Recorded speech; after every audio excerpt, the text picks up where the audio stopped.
자, 그런데 이렇게 좋은 홍삼 아무거나 먹으면 될까요? 과연 어떤 제품을 먹어야 될까요? 어떤 분들은 잘 모르면 비싼 거 먹으면 된다라고 말씀하시는 분들이 있고요. 또 어떤 분들은 홍삼 그거 뭐 다 똑같은 거야. 그냥 싼 거 먹어도 돼. 이렇게 말씀하시는 분도 있을 거예요. 그러나 홍삼을 현명하게 선택하는 기준은 반드시 존재합니다. 그건 첫 번째는 뭐냐면 안전성입니다. 홍삼을 먹는 이유가 우리의 건강을 지키기 위해서 먹는 거 아닙니까? 그런데 그 홍삼이 환경 호르몬이라든지 또는 금속 성분이라든지 농약 이런 게 함유되어 있으면 어떻게 될까요? 우리 건강을 위해서 먹은 홍삼으로 인해서 거꾸로 우리 건강이 망가질 수도 있다는 거죠. 그래서 어떤 건강 보조식품이든지 가장 중요한 것은 안전성입니다. 효과를 떠나서 안전해야 됩니다. 자, 두 번째는 흡수율입니다. 자, 홍삼을 먹었는데 흡수가 안 돼. 그러면 이게 무슨 효과가 있을까요? 그 홍삼뿐만이 아니죠. 모든 건강식품이 다 마찬가지죠. 흡수가 안 된다면은 그돈 낭비한 거죠. 그래서 흡수율이 높은 홍삼이 과연 어떤 것인가? 이것도 여러분들이 알고 계셔야 됩니다. 세 번째는 함량과 가격입니다. 아무리 안전하고 흡수율이 좋아도 함량이 적게 들어가 있어서 별 효과가 없다든지 또는 터무니없는 가격이라 한다 그러면은 홍삼을 선택하는 기준으로 본다면은 우리가 결코 선택할 수 없는 게 되겠죠. 네 번째는 섭취의 편의성입니다. 안전하고 흡수도 잘 되고 함량과 가격이 적당하다 하더라도 먹는데 너무 써서 먹을 수가 없다면 아이들이나 또 이가 없는 노인분들이라든지 또는 이 소화 기능이 떨어지는 그런 노약자들이라든지 이런 분들은 어떻게 되겠어요? 섭취하기가 힘들겠죠. 그래서 이 네 가지 기준을 만족하는 제품을 선택한다면 여러분들이 가장 좋은 홍삼을 선택했다라고 생각하시면 될 것 같습니다. 그럼 이런 네 가지 기준으로 해서 제가 하나씩 하나씩 홍삼에 대해서 설명을 좀 해보도록 하겠습니다. 자, 첫 번째 안전성입니다. 홍삼은 제가 앞에서도 말씀드렸지만 수삼을 증기로 쪄서 만들어지는 겁니다. 그 증기의 온도는 약 80도에서 120도 정도로 이렇게 알고 있어요.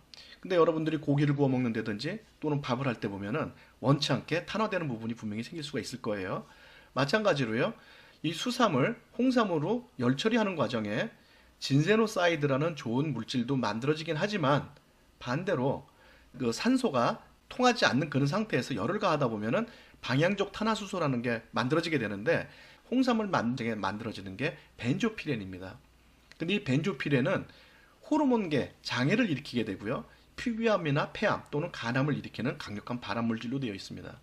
따라서 우리가 홍삼을 집에서 뭐 이렇게 뭐 쉽게 만들어 먹을 수 있다든지 설비나 이런 게 제대로 갖춰져 있지 않고 이런 검사 어떤 기준이 없는 그런 데서 마음대로 이런 걸 만들어서 먹으면 그게 몸에 좋을 거라고 생각하시면 큰 오산입니다. 그렇기 때문에 홍삼을 먹을 때는 적절한 품질 관리가 되어 있는 그런 그 홍삼을 먹어야 되는데 최근에 나온 기사를 보면은 건강을 위해서 먹은 홍삼 환경 호르몬이 검출됐다 이렇게 나옵니다. 그리고 어느 정도 나왔느냐면은 환경 호르몬이 기준치의 80배에서 100배까지 나왔다는 거예요. 그런데 이게 우리나라에서 발견된 게 아니라 이 홍삼이 적법한 절차에 의해서 만들어졌고 또 식약처의 기준을 다 만족시킨 제품을 해외로 수출을 했는데 그 해외로 수출된 그 나라에서 검사를 해보니까 환경 호르몬이 나와서 다시 반송이 돼서 알게 됐다는 거예요. 식약처에서 그 지정하는 검사 기준에는 이런 환경 호르몬을 검출하는 그런 기준 자체가 없다는 얘기입니다. 이건 무슨 의미냐? 지금까지 대한민국 국민들이 환경 호르몬이 들어있는 홍삼을 다량으로 지금 섭취하고 있었다라는 얘기가 됩니다. 이게 얼마나 황당한 얘기입니까? 그러니까 안전성 면에서 이런 지금 허점이 있는 게 바로 홍삼입니다. 또 광화 인삼 농협에서 가채 홍삼이 나와요. 가채 홍삼이. 인삼 농협에서 나온 거니까 우리는 어떻게 돼? 인삼 농협에서 파는 거니까 당연히 우리는 믿고 먹게 되죠. 그런데 저가의 중국산이 인삼 농축액이 지금 뻐젓이 유통이 되고 있단 말이죠. 자, 그래서 가짜 홍삼 농축액을 구별하는 방법을 알려드리겠습니다. 자, 요 둘 중에 하나는 지금 가짜입니다. 근데 색깔만 갖고서는 차이가 나긴 나지만 어떤 게 진짜인지 모르겠죠. 후라이팬에다 이렇게 가짜와 진짜를 놓고 열을 가하게 되면은요, 어떤 일이 벌어지냐면은 이와 같이 가짜는 빨리 끓어올라요. 그래서 진짜와 가짜를 놓고 구분을 한다는 건 굉장히 쉽게 구분이 되겠죠.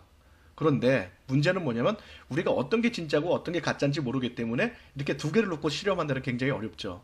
그러면 내 집에 지금 먹고 있는 홍삼이 진짜인지 가짜인지 보려면 이렇게 끓인 다음에 식힙니다. 식히고 난 다음에 이렇게 잡아 끓어보면은 저렇게 쭉쭉 늘어나죠. 저렇게 쭉쭉 늘어나는 게 나타난다면은 저건 다 가짜예요. 저거는 여러분이 쉽게 알 수 있겠죠. 그럼 진짜는 어떻게 되느냐? 이렇게 늘어나는 게 없어요. 그러니까 집에 있는 홍삼 그 농축액이 있으시다면 간단하게 이런 실험을 통해서 진짜인지 가짜인지 우리가 쉽게 가짜 홍삼 농축액을 구별할 수가 있는 거죠. 자, 식약처에서 검사하는 기준은 28종입니다. 그러니까 이 28종의 그 검사 기준만 만족을 시키면 누구나 다 홍삼 제품을 정상적으로 출하할 수가 있어요. 그런데 이렇게 이 검사 기준을 통과한 제품조차도 지금 문제가 있다는 거 아닙니까? 외국에 수출까지 했는데 거기서 반송이 돼서 왔어요.